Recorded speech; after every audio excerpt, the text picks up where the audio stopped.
We're at a baseball game, I think. Thank you, everyone. Welcome. This is the first time in 16 months that we have had a live lecture, so you are fantastic to be here. And I will confess, this is an experiment. We have never done a virtual and Zoom lecture in our lives. And so those of you who are, I don't even know where to look to the Zoom people, but yes, hello. Those of you who are out there watching by Zoom, and there are hundreds of you, I hope this works. And this is going to be our plan going forward, unless it fails miserably. And Ed, you better do a good job. I think actually this is going to be the norm for many people. Come and sit down, please. The norm for everyone, because during the pandemic, we were getting audiences as large as 600 to 700 people from around the world. So obviously, we want to keep that going. Not everybody can come to Rosecliff, so we will see how it goes. The one downside, and until we learn more about the technology, that for those of you who are on Zoom, is that unfortunately you won't be able to ask questions tonight. So all the questions are going to come from this live audience, and I hope you have a lot of questions for Mr. Achorn. And those of you who are watching by Zoom, you can send us your questions and we will try to answer them or send them to Ed and get them answered in the next few days. And Leslie Jones is our Museum Affairs Director, and she is going to handle the question and answer period after Ed's presentation.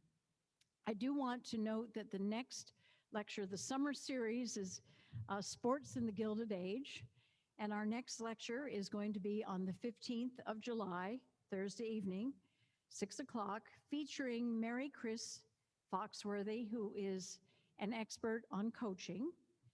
And she will discuss coaching in the Gilded Age. We were going to have coaching weekend this year, but because of COVID, we had to postpone it until next summer. But we'll learn a little bit about it this year. And it is the David B. and Pamela Ford Lecture, named after a former trustee of ours who unfortunately died recently, David Ford, much beloved by many of us here in Newport. There are many lectures coming up throughout the summer, so please check our website, newportmansions.org, and go to Gilded Age Games. And we have a lot of other things happening at the mansions. Please visit Green Animals to see the exhibit of big bugs. And if you have children or grandchildren, there are many school programs surrounding that exhibition, so we hope you will enroll your children or grandchildren in that program. 4 houses are open: Marble House, the Elms, the Breakers, and Green Animals. We hope to open the others. We're still getting back into business, but so far so good. So let me now introduce Ed Achorn, and I confess to telling you that I absolutely love this man. And I adore him, not only because when he was at the Providence Journal as the chief editorial writer, he was a provocateur. I guess that's the best way to describe you. He really is a phenomenal writer and always made the reader think. He was in the world of journalism for 41 years, the former vice president and editorial page editor for the Journal. He is a Pulitzer Prize finalist for commentary and won the Yankee Quill Award for Distinguished Lifetime Service to Journalism.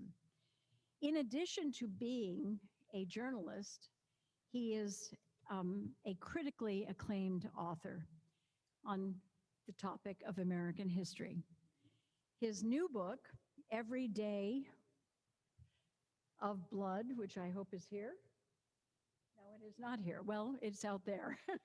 It's out there in the hallway, so you can get it if you'd like.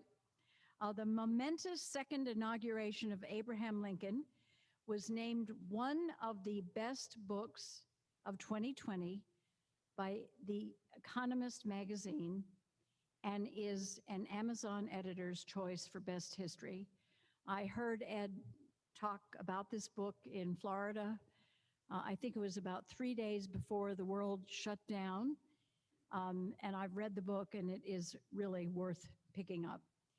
He is also the author of the classic baseball history books, The Summer of Beer and Whiskey. Here we have it. This is a great one. These are in my office, Ed. And 59 in 84. And these can be purchased in our bookstores and online. And Ed is going to be signing copies of his book afterwards.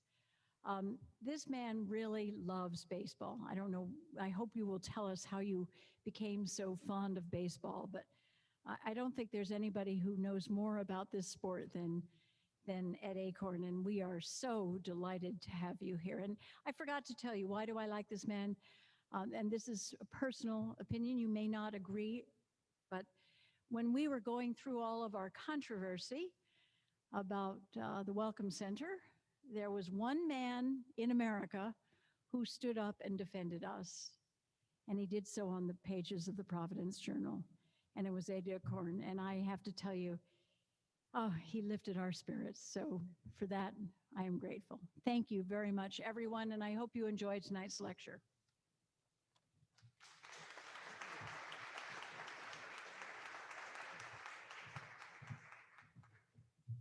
Yes, as Trudy mentioned, I used to work at the Providence Journal writing a lot about Rhode Island politics. The etymology of that word is interesting. It's from two words, poly, meaning many, and ticks, meaning blood-sucking parasites. So, but I'm very honored to be here tonight at one of the symbols of the beautiful artistry and achievement of Americans in the period of history that Mark Twain labeled the Gilded Age. And what a blessing that we can all meet together again. And hi to the folks on Zoom. Glad to have you here too. Let me move forward here. Uh-oh.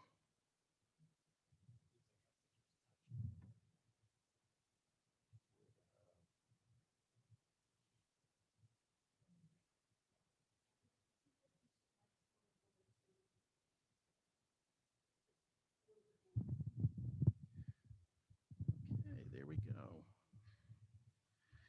I'll be talking tonight about a world very different from these great Newport mansions, but intimately connected with them, since a very tough and competitive society created them.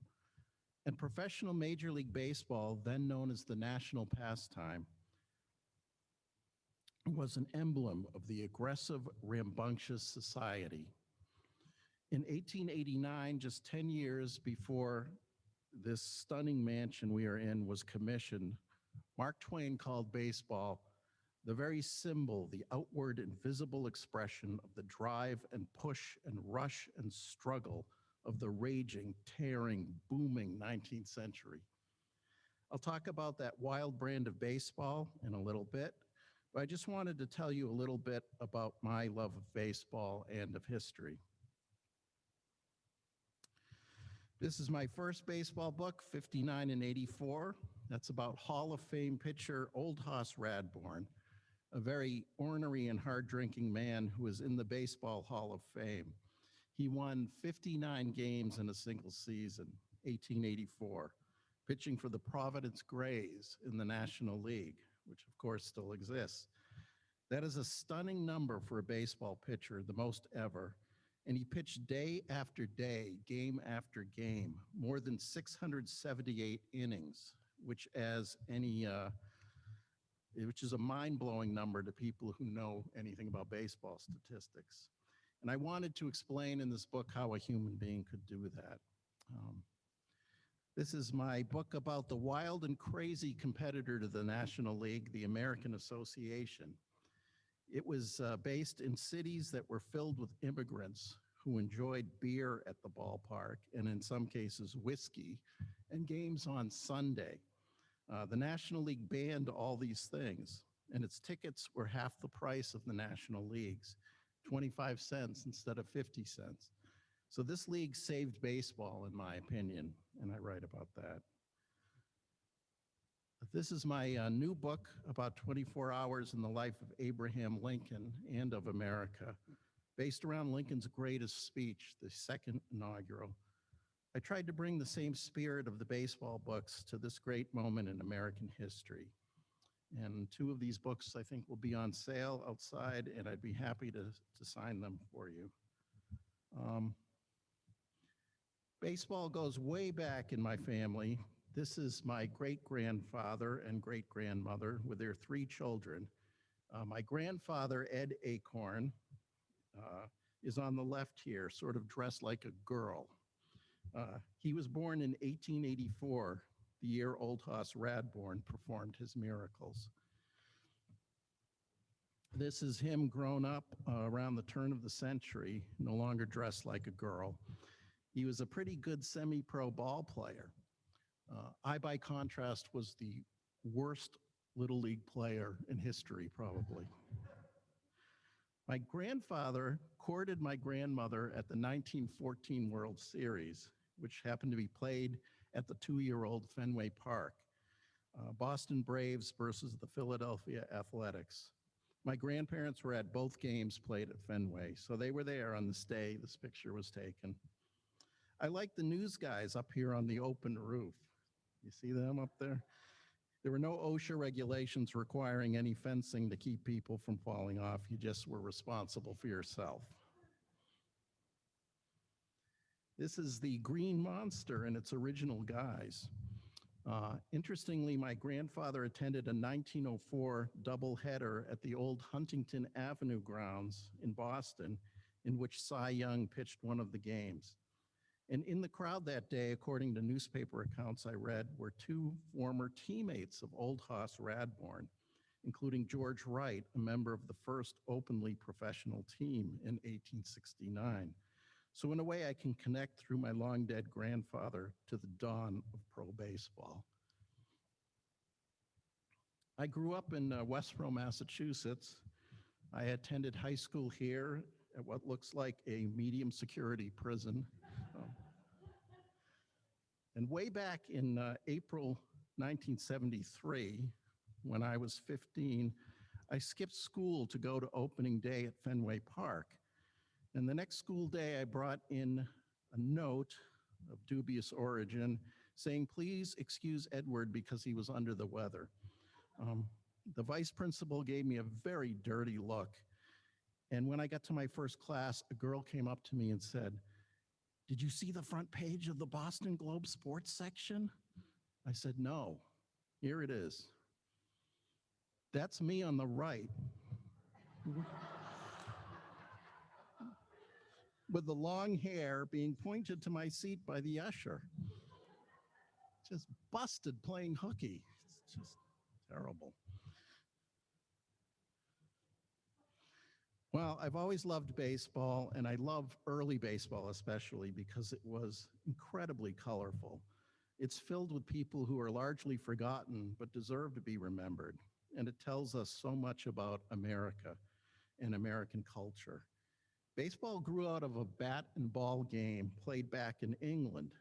One of my favorite poems is called Baseball, from a book first published in Britain in 1744. When America was still part of that country. Part of it goes, the ball once struck off, away flies the boy, to the next destined post, and then home with joy. In Jane Austen's 1818 novel, Northanger Abbey, she gives her heroine a liking for baseball as one of her tomboyish attributes. These forms of so-called baseball influenced the game we know today, but were very different. They had a wide array of rules. In the 1840s in New York, young professional men formed athletic clubs. That's why baseball teams are still called clubs, and codified the rules.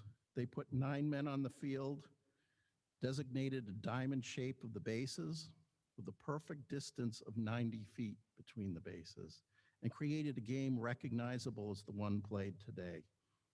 Now, initially, the ball was tossed gently underhand, but pitchers figured out how putting spin and speed on the ball could make it much harder to hit for distance. And clubs discovered they could defray the cost of maintaining their fields by enclosing them and charging admission.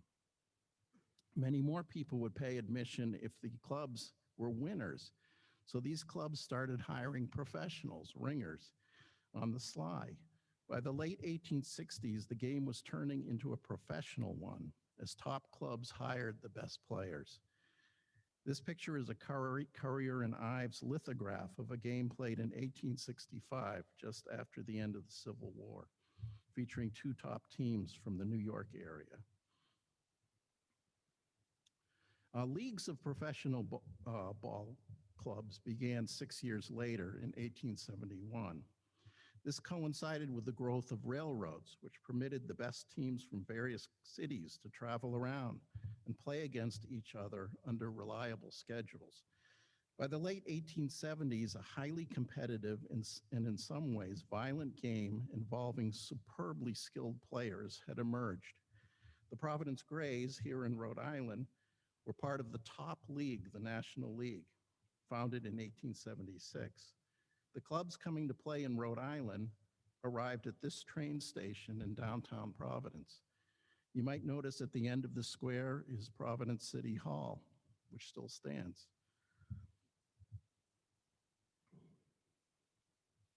About 2 miles away, accessible on the horse-drawn streetcars of Westminster Street, was this beautiful ballpark, known as the Messer Street Grounds. This picture was taken in the spring of 1879, featuring the Boston and Providence teams. That Providence Grays team won the National League pennant that year. It was, in short, the best baseball team on the planet, led by George Wright, sprawling on the ground in the center on the right. That brick building on the right is still standing. It was an elementary school at the time. So we know exactly where the ballpark was. The ballparks of the Gilded Age were all wooden structures like this. They burned down sometimes, and they could be put up fairly cheaply. The big stadiums with concrete and steel came later in the 20th century. Women were fixtures at the games, as this 1883 illustration shows. Some clubs held ladies' days, admitting women for free. Some had specific ladies' entrances and ladies' sections where women and their male guests could enter without being disturbed by the crass, unaccompanied men who came to the games. By the way, foul balls hit into the stands had to be returned. No one took them home as souvenirs. I once asked Ben Mondor, the late owner of the Pawtucket Red Sox, how many balls were used per game on average, and he said 104. In the 1880s, clubs ran on a much stricter budget. They had no broadcast revenues and paying crowds of just 2,000 or 3,000, so they tried to use just one baseball per game. By the end of the game, the ball was often mushy and misshapen and harder to drive for distance, favoring the pitching in the late innings. Balls hit out of the park had to be replaced, though the owners provided those who found them, usually boys, free admission if they returned them. These rather well-dressed fellows seem to be interested in other things in the game. Again, this is 1883. Games started late in the afternoon, around 4 p.m., so that the audience base of professional men in the audience could leave work and attend. Three-piece suits were standard for them. Since there were no lights at the ballparks, games had to be played very quickly. Unlike modern baseball, they were incredibly fast-paced. There were no delays between innings because there were no commercials. And there was no dallying or stepping out of the box and adjusting batting gloves and the like. A pitcher would slip the ball past the batter or knock him on his behind if he tried something like that. There was no penalty then for hitting a batter with a pitch. It was just a ball. So batters didn't dawdle. In contrast to today's games, games were action-packed and took about an hour and a half to play the whole game.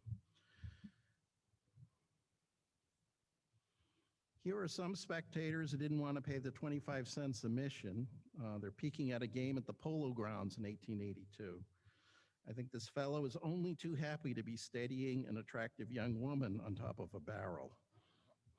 This picture from the rather racy Police Gazette says a lot about Victorian values.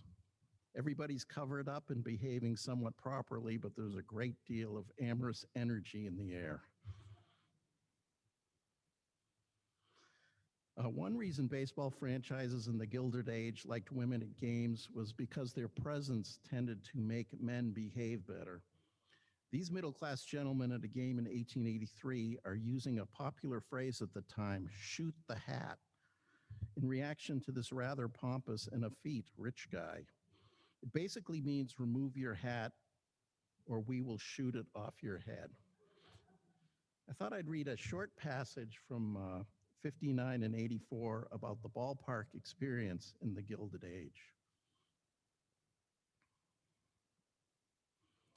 Once spectators passed through the turnstiles and walked inside a baseball park, they had to be careful because light-fingered criminals often worked the crowd, deftly lifting wallets, gold watches, and other valuables.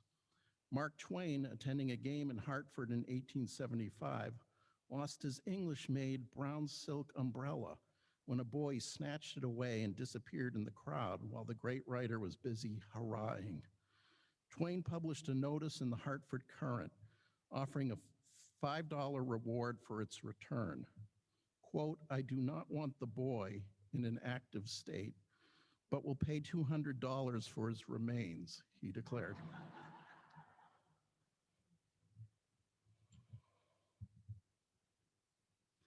Baseball had become a very quick and dangerous game by the 1880s.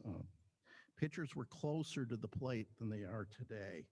They had learned how to throw fastballs and curveballs side-armed before overhand throwing was finally permitted in 1884. An umpire standing behind the plate, often 10 feet behind the catcher, still needed protection. Early wire face masks were called bird cages and widely derided, as in this cartoon. Because baseball was run on a shoestring in the 1870s and 1880s, owners only paid for one umpire per game. And it's just like one baseball per game. That increased opportunities for cheating, which a Hall of Fame player named Mike King Kelly was a specialist in. When Kelly was on second base and the ball was hit into the outfield, the umpire sort of turned his attention to the outfield to watch the ball, and Kelly would shave about 20 feet off third base and just run straight home without touching third. And the crowd would go nuts, but the umpire didn't see it. One time he crossed home plate and the umpire called him out. When he balled wide, the umpire told him, "You got home too quickly." So. One of the incredible things about early Major League Baseball was that this game was played with a ball about the same size and hardness of the modern baseball, and played at a professional level, very quick and tough, but it was played barehanded. That made reflexes and fielding skills particularly important. It also caused a lot of broken bones and bruising. There was no uniform, no unions at the time, and pay often stopped when a man could not play. So these very tough, very competitive men often played injured. Small gloves did not come into vogue until the late 1880s and 1890s. Catchers did have small gloves on both hands, fingerless so they could throw, but they had it worse than anyone. This is a medical photo of the hands of one early player, Doug Allison. Here's a passage about the experience of professional catchers in the Gilded Age in 59 and 84. With ghastly frequencies, catchers' thumbs and fingers were knocked out of joint and bones splintered or driven through the skin, splattering blood around home plate. Everyday work did incredible damage to these hands. Detroit's Charlie Bennett, regarded by many of his contemporaries as the game's top defensive catcher, entered the 1883 campaign with severely chapped hands, the result, he said, of working too long in frigid air in his off-season job. Unfortunately, when he started catching that spring, his hand cracked open and the cracks, pounded daily by fastballs, refused to mend. Bennett, who had a mother and sister to support back home in Newcastle, Pennsylvania, could not afford to go without a pay packet, so he caught many a game that season with blood dripping from his fingers' ends. So it was very difficult for catchers at the time. This is the other side of Doug Allison's hands. Here's the hero of my book, 59 and 84, Old Hoss Radbourn. That's his baseball card from later on in his career on the left. And on the right is the colorful cover of the scorecards sold at Messer Street Grounds in Providence in 1884. Radbourn won 59 or 60 games in 1884, depending on how you count. It wasn't an official statistic at the time. And then won all 3 games of what is regarded as baseball's first World Series at the Polo Grounds in New York City against the Metropolitans, or Mets for short. He was a very tough competitor and a hard drinker. A relative said at the height of his career, he would consume a quart of whiskey a day. He married a woman who I believe may have been running a house of ill repute in downtown Providence. He had grown up in Bloomington, Illinois, helping his father's meat business by killing steer. A little passage from the book.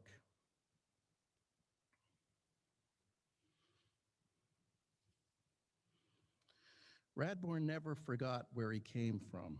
During the 1884 season, a man approached the great pitcher in a hotel lobby. "Gee, old hoss, ain't you ever going to tire out?" he asked. "Tire out," Radbourn snapped at him. "Tire out tossing a little 5-ounce ball for 2 hours a day? Man, I used to be a butcher. From 4 in the morning until 8 at night, I knocked down steers with a 25-pound sledge. Tired of playing 2 hours a day for 10 times the money I got for 16 hours a day?"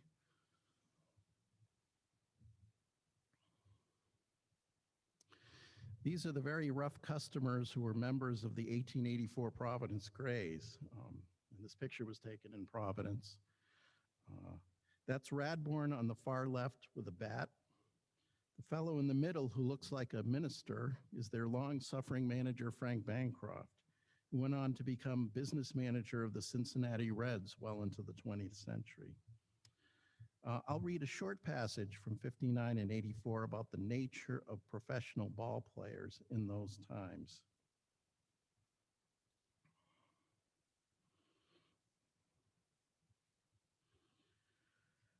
All too many lacked both education and sense, blowing everything they earned and more on women and drink while the going was good.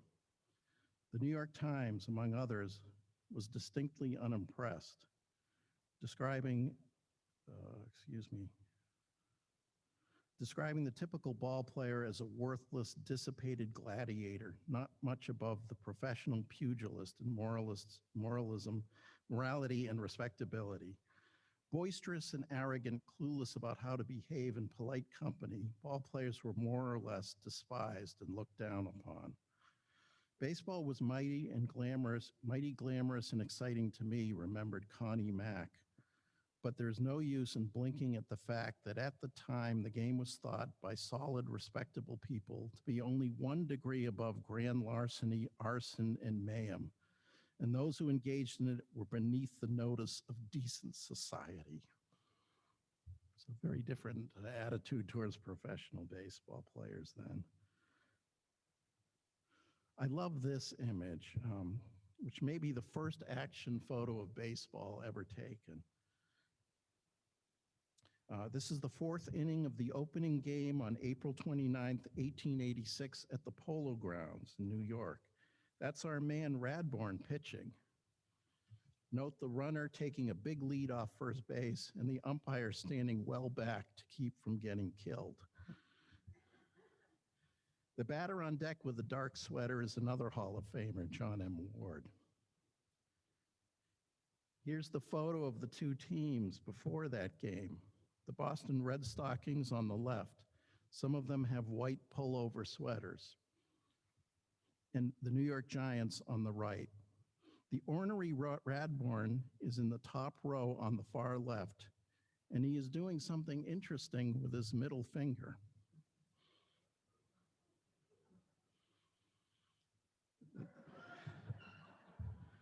That's a close-up of Radbourn's finger. Apparently, he was the first human being photographed in history making that gesture. And you might notice he's doing something similar in the baseball card that my publisher used for the cover of the book. A copy of this card, incidentally, recently sold for nearly $10,000, which was 24 times its estimated value, shocking the experts. I'd like to think this book had something to do with that, although I didn't get a share. My second book, The Summer of Beer and Whiskey, looks at a wonderfully entertaining major league in the 1880s, the American Association, which its detractors dubbed the Beer and Whiskey League because saloon owners, beer brewers, and distillers were prominent owners.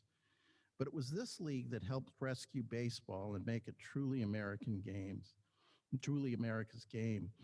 They charged half as much as the National League to get in.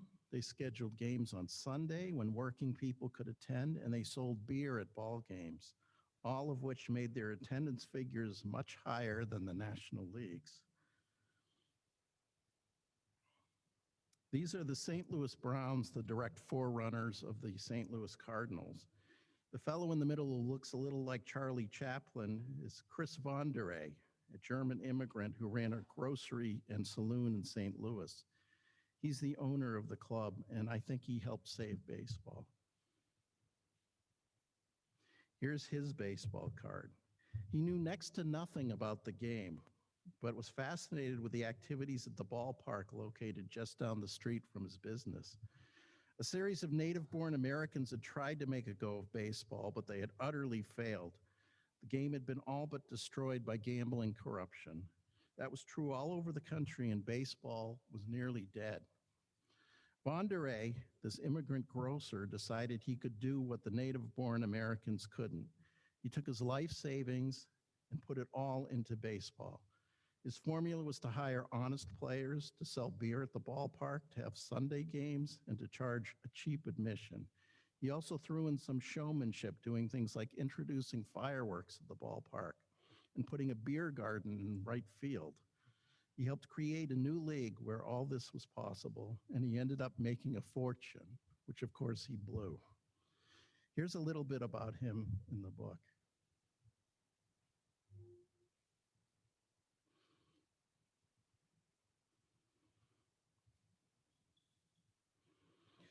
Many stories suggest that Von der Ey's knowledge of the game was less than encyclopedic. Often, after his team lost a game, his longtime manager, Charlie Comiskey, recalled, Chris would dash into the club's dressing room, single out a certain player, and shout, "Why did you drop that ball, eh?" He took every muff as a personal affront and seemed to think that poor players could explain in well-chosen words why they happened to muff. On other occasions, he tried to inspire players with clubhouse addresses characterized by his memorable flair for language. One reporter claimed he delivered this warning about lushing or excessive drinking. "See here now, I don't want some foolishness from you fellows. I want you to stop this slushing and play ball. If you win the championship, I give you all a suit of clothes and a benefit extra game. And if you don't, you will have to eat snowballs all winter." He was an insatiable womanizer, a failing that made him a figure of ridicule in the papers and virtually ruined his life. On a roasting hot Sunday night in St. Louis in August 1885, while his wife Emma was sitting on the steps in front of their home at 3613 St. Louis Avenue, he came careening around the corner, crashing his carriage. Out spilled a pretty young blonde named Miss Katie Dewey, who escaped serious injury but not a tongue lashing from Mrs. Von der Ey. When Miss Dewey had the nerve to show up at Vonderay Sportsman's Park a month later, Emma crept up on her, pulled a soda bottle from the folds of her dress, and brought it crashing down on the young woman's head. So he was an interesting fellow. This is a cartoon of Chris Vonderay's loudmouth third baseman, Arlie Latham, who was known as the freshest man on earth. He was also very fast. Vonderay told people, "Dot boy Latham can run like a cantaloupe." This is one of the American Association catchers, a man named Moses Fleetwood Walker. He was also the first recognized African American to play Major League Baseball, more than 60 years before Jackie Robinson. But he had much in common with Robinson, who finally broke the color line permanently. Walker was talented, college educated, and had extraordinary powers of self-control with the abuse that was hurled his way, and this was in Jim Crow America. I write about the cruel racism he endured in that era. This is a picture of Cincinnati Reds shortstop Chick Fulmer, drawn by one of his teammates, the star first baseman, Long John Riley. This depicts something else about baseball in the period. There were no player substitutions permitted during a game. So the opening lineup had to be the lineup at the end, unless somebody was so terribly injured they had to leave the game. So the few players on the roster who were not in the game were often sent out front to help collect tickets. On the day of this picture, a teammate was running late, and the Reds had to delay the start of the game, so Chick Fulmer faked being sick, captured here, until his teammate arrived. Here's the Yale team of 1883, National College champions. Their pitcher, Jumping Jack Jones, is there in the middle, leaning nonchalantly like the big star he thought he was. In an act of desperation, the injury-riddled Philadelphia Athletics that year signed him up to try to help win the pennant. Here's Long John Riley's cartoon of him in action. I write a little bit about his pitching style, unique in baseball history, in the book.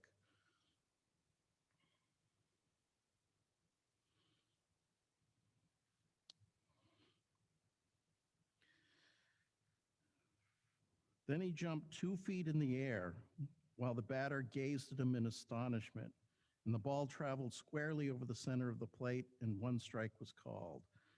Jumping Jack jumped again, and Gleason aimed at the ball 2 feet from the end of his bat. He jumped again on the next ball, and Gleason was called out on strikes. Vonderay and the Philadelphia crowd could barely believe it. It was ridiculous, ludicrous. Spectators looked at each other, laughed, and pointed in amazement as Jones made a celebrated leap 3 or 4 times per inning, usually when there were 2 strikes on the batter. No one else can get it. It is taught exclusively at Yale, the Philadelphia Press informed its readers. His antics in the pitcher's box by jumping up and cracking his heels on every other ball pitched was very amusing to the crowd. It was less so to the Browns hitters, who had trouble adapting. In the 8th inning, when the Athletics were leading 11-1, the deliriously happy crowd began taunting the Browns by whistling the Dead March in unison. When Jones struck out the last batter to end the game, recapturing first place for the Athletics, spectators flung their derby hats in the air and jumped onto the field. They quickly surrounded the pitcher, heaved him up, and bore him on their shoulders to the dressing room. The Yale boy was an instant Philadelphia sports hero, the most popular man who ever played ball on the athletic grounds. My new book is about perhaps a more serious topic, but I try to use the same techniques of storytelling, contemporary details, and color, and help the reader feel you were there. This is about 24 hours in the life of the nation, surrounding Lincoln's second inaugural address, when he said, "With malice toward none, with charity for all." And I look at all the incredibly famous people who were sort of there that day, intersecting with him. John Wilkes Booth was there at the Capitol stalking him. probably tried to kill him that day. Walt Whitman was covering the event for the New York Times. Frederick Douglass, the great black leader, was there and actually went to the White House that night. It was thrown out 2 times because he was black, but he persisted and got in and shook Lincoln's hand. And I write about all that in that book.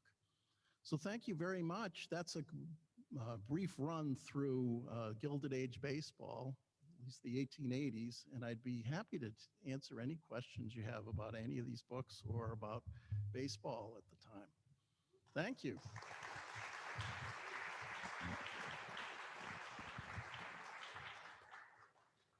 Thank you, Ed. And to all of our Zoom participants, again, we apologize you can't ask questions this evening, but for those of you who are in the audience, if you'll raise your hand, I'll happily bring the microphone to you and you can ask your question. Over here.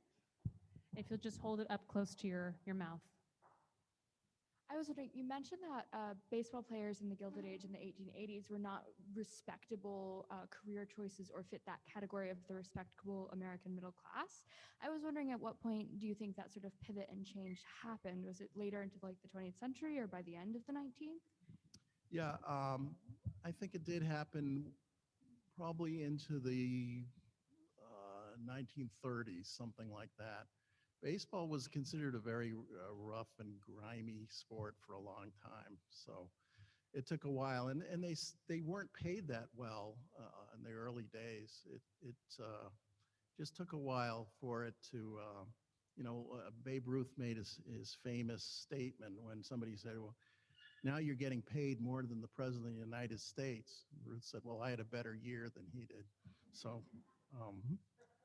that's when baseball started to become respectable. But there were some, to be fair, there were some very respectable players at the time, some college-educated players. It was just the general rabble in the game. And these people, they viewed baseball as very tough, but as I said in the Radbourne thing, when he was, how does it compare to beating to death steer, or how does it compare to work on a farm, and which was very dangerous and very tiring, or work in a factory? When researching this book, I was struck by all the factory deaths I read about on those pages, those newspapers. So.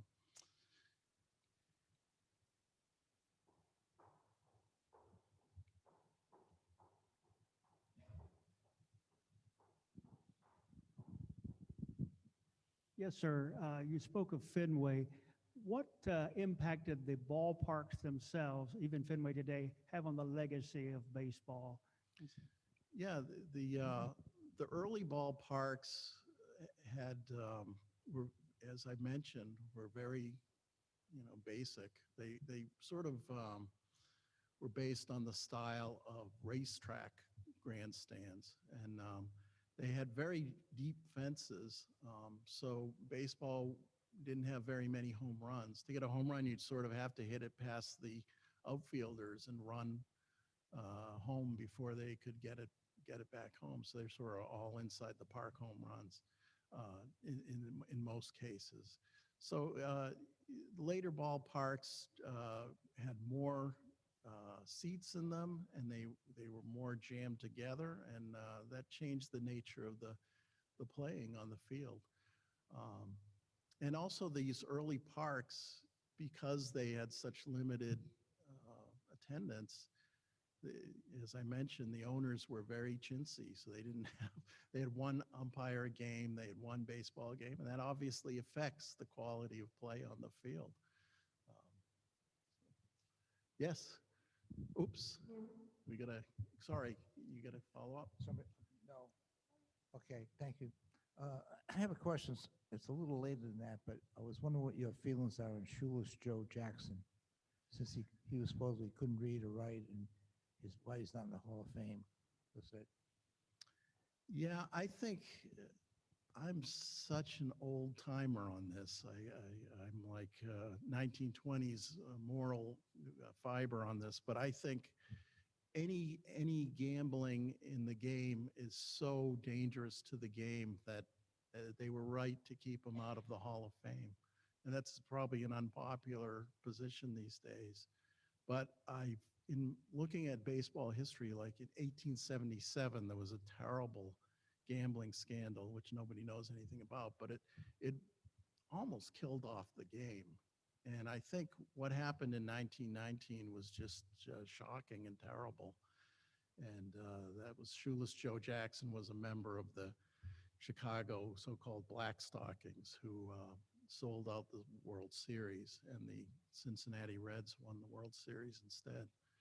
And so I think, you know, I loved Shoeless Joe Jackson. I loved to read about him. I love his statistics.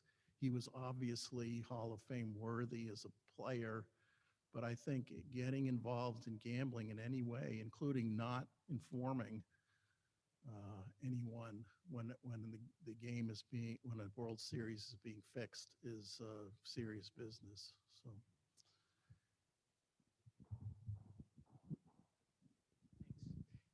Given the significant orthopedic injuries in the early days of the ball game, when did ball gloves and protective gear start to get accepted? Yeah, it was a gradual process. And for instance, in the 1880s, the catchers gradually developed more and more protection. First a chest protector, and then finally knee pads and puffy gloves, rather than they were wearing these, you know, hand gloves with the fingers cut off and doing this, if you could imagine, which seems like a crazy thing. Especially foul tips did a brutal job on them, and with with fielding gloves, those came in the late 1880s, early 1890s.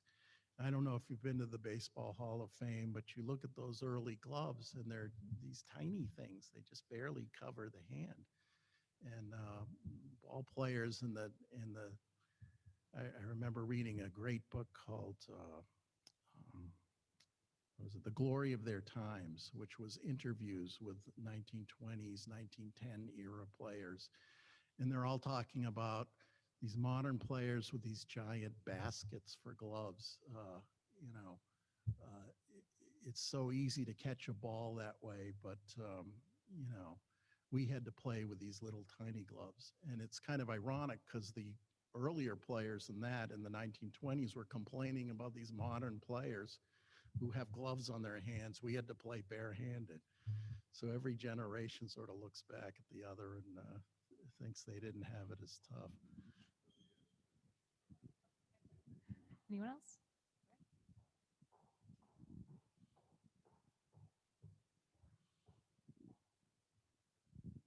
Hi.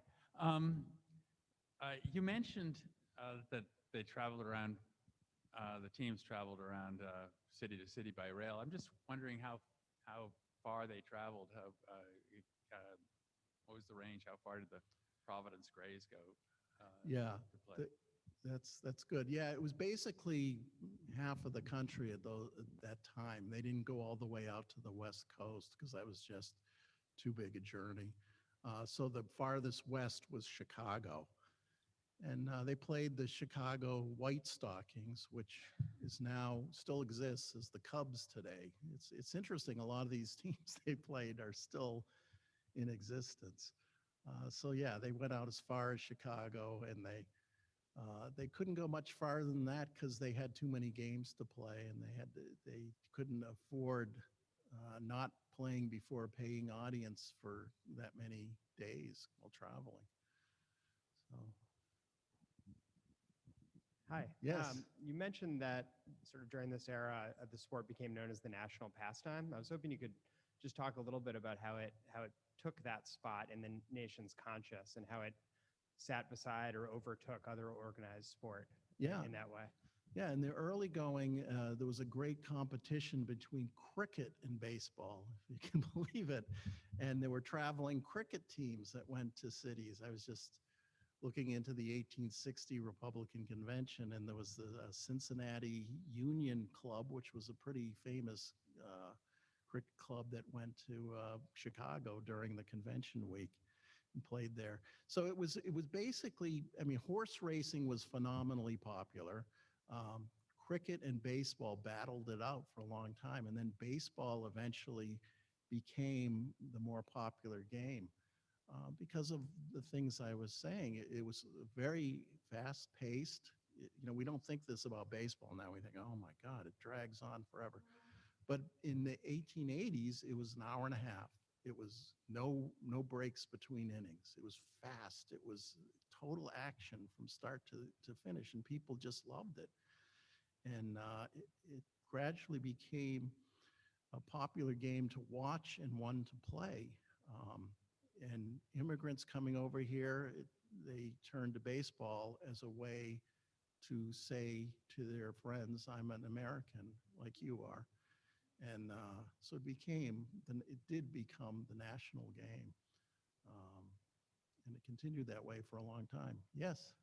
What kind of audiences did you see the Cornelius Vanderbilts of the world at baseball games, or was it a raucous, rowdy crowd attending, and were women in attendance? And when you watch baseball, who are you watching? Yes, the women did attend games. The ball clubs wanted women at the games because they tended to make the men behave better. It's a very interesting psychological phenomenon, but even louts in the stands would behave if a woman was around. So the ball clubs encouraged this. They had ladies' days where they were allowed to come in free of charge and all that. There was a stratification of wealth at baseball games. I mentioned it costs 50 cents to get into a National League game and 25 cents to an American Association game, but it was extra money to sit under the shade in the nice part of the grandstand. And then the really elites had these boxes, sometimes up above the upper deck, on the early upper decks, which were rather dangerous actually. And they could watch the game from there. There was even a telephone put into one of the ballparks for some of the rich guys who would come there and watch the games because they just couldn't be away from their businesses without any connection, which is quite interesting when you think of it. But it was mainly upper middle class. These were people like in Providence. They worked downtown till 3:45 or 3:30, and then they went out. They took the horse car out to the ballpark, and the game was played at 4. And they were still all in their business suits and everything, and enjoyed a game and then went home. And so it was an upper middle class game. And I mentioned the American Association. That attracted more of the lower classes. And because it had Sunday baseball, people worked 6 days a week, Monday through Saturday. Sometimes half a day Saturday, but still, they couldn't go out to the ballpark. They had to do other things. So all these, it's an amazing thing when you look at it, how these immigrants changed American culture, because Sunday was all shut down in America. The German immigrants came over in huge numbers, and they supported Sunday activities. And so they were very keen in these river cities of the American Association to have Sunday games. And of course, 25 cents was far more affordable to people making $5 a week than 50 cents. And so it was a mixed lot. I am at times. Yeah, I think baseball's doing some strange things these days, but what can you do? Is there a question in the back? Yes. This will be our last we need a- question. Last question for the evening. In the time of Hoss Radbourn and other pitchers of that time, who, as you told us, could pitch game after game after game, how do you account for that? What was different about the game then, or the style of pitching? Was it still underhand or sidearmed? Because it just seems kind of physically impossible. Yeah. by today's standards? Thank you. They were playing, yes, that's a good question. They were playing somewhat different game than they play now because the ball was mushy and the pitchers could, at the end of the game, and the pitchers could throw like a softer pitch. Radbourne varied all his pitches. He would throw an extremely fast ball. Some people said it was like Walter Johnson's speed, which was about 90 miles an hour. And then he could throw a curve. He could throw, and then sometimes he did these underhand pitches, these ephus pitches, just to keep everybody off guard. And that's how they would extend their arm strength. But the other thing is these owners in the 1880s didn't view these players as these incredibly valuable properties. They viewed them as dispensable. So pitchers often pitched these incredibly long seasons, and then they were finished. Their arm was never the same again. And it's amazing that Radbourne came back after that season, and he never was the same, but he was still a high-quality pitcher. Never as great as in 1884, but they really exploited these players, and the players were only too happy to do this to make a living playing baseball. So thank you, everybody. This was really wonderful.